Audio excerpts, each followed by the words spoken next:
সুদেবের মৃত্যুকে টোপ হিসাবে ব্যবহার করে নতুন ষড়যন্ত্রের বীজ বুনল বনলতা। আর বিধবার পোশাক পরে সিঁদুর ধুয়ে লাজুর এক নতুন জীবনের শুরু হলো। কি পুরোটা জানতে ভিডিওতে লাইক দিয়ে চ্যানেলটা সাবস্ক্রাইব করে দেখতে থাকুন। কোণে দেখা আলো সিরিয়ালের একটা নতুন প্রোমো চলে এসছে আমাদের সবার সামনে, কিন্তু এই প্রোমোটা দেখে যারা লাজু অনুভবের বিগ ফ্যান ছিল তারা একটু মনে মনে দুঃখই পাবে। এবার হয়তো লাজু আর অনুভব অনেক দিনের জন্য আলাদা হয়ে যাবে, একে অপরের মুখটাও হয়তো দেখতে পাবে না। এই প্রোমোতে লাজু পাবে একটা অন্য জীবন, যে জীবনে হয়তো থাকবে না পড়াশোনা, থাকবে না তার কোনো স্বপ্ন পূরণ, থাকবে না তার কোনো শখ আহ্লাদ, শুধুই থাকবে একটা সাদা পোশাক আর বিধবার জীবন। আর অন্যদিকে বনলতা চালিয়ে যাবে তার জঘন্য ষড়যন্ত্র।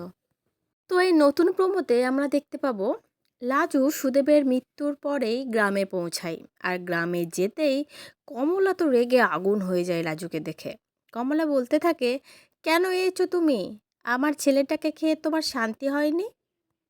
তখন অনুভব বলতে থাকে, ওকে প্লিজ আপনারা কেউ ওইভাবে বলবেন না। ও কি করবে? ও কি আপনার ছেলেকে মরতে বলেছিল? সুদেব মরেছে নিজের ইচ্ছাতে, এতে লাজুর কি দোষ আছে? তারপরে আমরা দেখতে পাই যে লাজুকে কিছু মহিলা সিঁদুর ধুয়ে মুছে শাঁখাপলা ভেঙে একটা বিধবার সাদা পোশাক পরিয়ে নিয়ে আসে। তারপর লাজু সমস্ত নিয়ম মানার পরে যখন সুদেবের বাড়িতে ঢুকতে যাবে, তখনই সুদেবের মা কমলা লাজুর পথ আটকে দাঁড়ায়। বলে, দাঁড়াও, এই বাড়িতে থাকতে গেলে তোমাকে লেখাপড়া ছাড়তে হবে বাবু। এখন থেকে আমি যা কইব তোমাকে সবটা শুনতে হবে, না হলে এই বাড়িতে তোমার ঠাঁই হবে না। চলে যাও এই বাড়ি ছেড়ে। আর লাজু অবাক হয়ে সুদেবের মায়ের দিকে তাকিয়ে থাকে। লাজুর মুখের ভাষা হারিয়ে যায়, সে যে কি বলবে নিজেই খুঁজে পায় না। আর পাশে দাঁড়িয়ে ছিল বনলতা। বনলতা বলতে থাকে, উনি যা বলছেন তাতে তুই হ্যাঁ বলে দে রে লাজু, তোকে তো এখন থেকে এখানেই থাকতে হবে।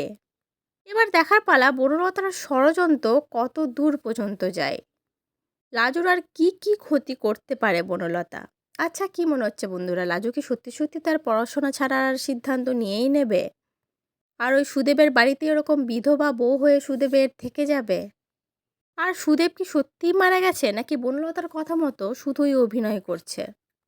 আর যদি সুদেব সত্যিই মারা গিয়ে থাকে, তাহলে তো সমস্ত দায়টা বনলতার উপরেই গিয়ে পড়া উচিত। বনলতা কি এভাবেই ছাড়া পেয়ে যাবে এত দোষ করেও?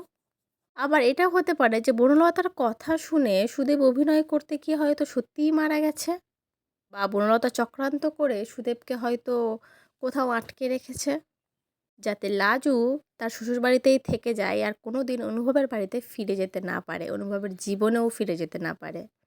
তো এবার কি হবে সেটা জানতে তো আগামী পর্বগুলো তোমাদের দেখতেই হবে। তবে আমরা চাই লাজুর পড়াশোনা যেন কোনোভাবেই বন্ধ না হয়ে যায়, ও যেন ডাক্তারি হওয়ার স্বপ্নটা ফুলফিল করতে পারে।